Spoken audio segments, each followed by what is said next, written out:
अपने युवा पुत्र को इस रूप में देखूंगी, कभी कल्पना भी न की थी। उसे मृतक देख सकती थी आप।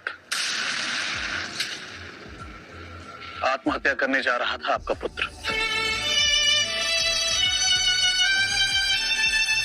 इसके प्राण बचाने के लिए आपका बहुत बहुत आभार।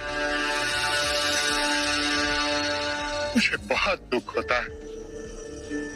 अपने यश के लिए क्या क्या सपने संजोए थे हम।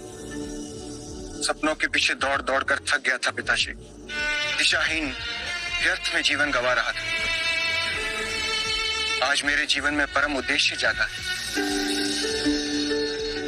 आज इसने जीवन के लोभ और माया के जाल को तोड़ा। इसका पुनर्जन्म हुआ है। ये मार्ग इसने स्वयं चुना है। जीवन के भेद को समझेगा, अरिहंत बनेगा, उस आनंद को पाएगा जहां सुख दुख की परछाइयों से मुक्त होगा।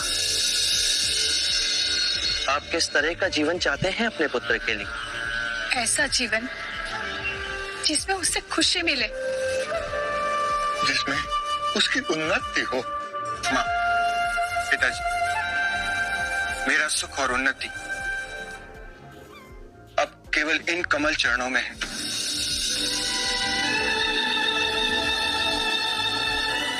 मुझे आज्ञा दीजिए।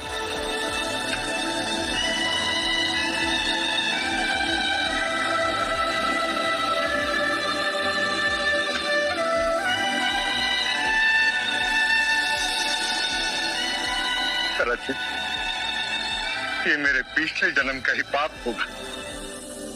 आपका पुण्य क्यों नहीं? इतनी सदियों से हम अपने पाप दूसरों पर दोषारोपित करते गए। इसमें ग्रंथ और पंडित सहायक बने। हमने यज्ञ करवाए, बलियां दिलवाई। मैं कहता हूं बस,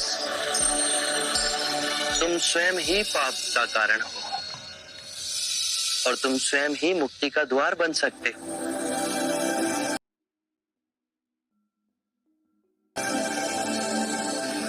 महानुभव, आपका अनुयायी बनने के लिए क्या करना होगा? सदैव अपना आचरण स्वच्छ रखें। ये पंचशील मार्ग है। पहला, कभी किसी जीव की हत्या ना करें। तुम्हारी तरह वो भी मृत्यु से डरता है। जीव हत्या त्याग तुम्हारे अंदर करुणा और सामंजस्य का भाव जगेगा। दूसरा, कभी चोरी ना करें। इससे विपरीत किसी निर्बल का बल बने।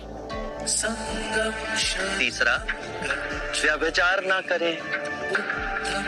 केवल अपनी पत्नी से ही संबंध रखें। चौथा, कभी असत्य ना बोले। ऐसे वचन ना बोले जो सत्य को तोड़ते मरोड़ते हो।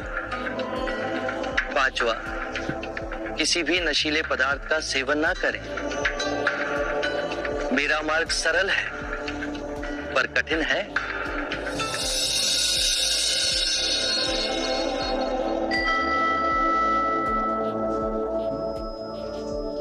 आपकी हर बात हमारे जैसे सामान्य लोग भी समझ पा रहे हैं। क्या मैं और मेरे पति आपके भिक्षु बन सकते हैं? मैं ये नहीं कहता। मेरा अनुयायी बनने के लिए आप संसार छोड़ो। ये यश के चेतना की पुकार थी।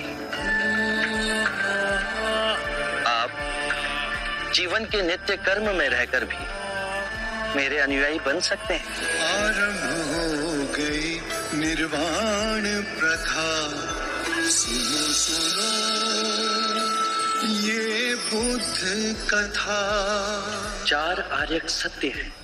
एक, जब तक सृष्टि रहेगी दुख मनुष्य के साथ छाया की तरह चलेगा। दो, इस दुख का कारण है वस्तु से स्वयं को पकड़ के रखना। जो वस्तु क्षण भंगुर है तो मार्ग क्या हो। तीन, मुक्ति के लिए विवेक जगाना आवश्यक है। स्वयं को केंद्रित रखो। जो आए, चाहे दुख की सूचना या आनंद की परछाई, उसके बीच स्वयं को स्थिर रखो। 4, इस मार्ग पर दुख के बंधन टूटेंगे और परम सत्य की उपलब्धि होगी।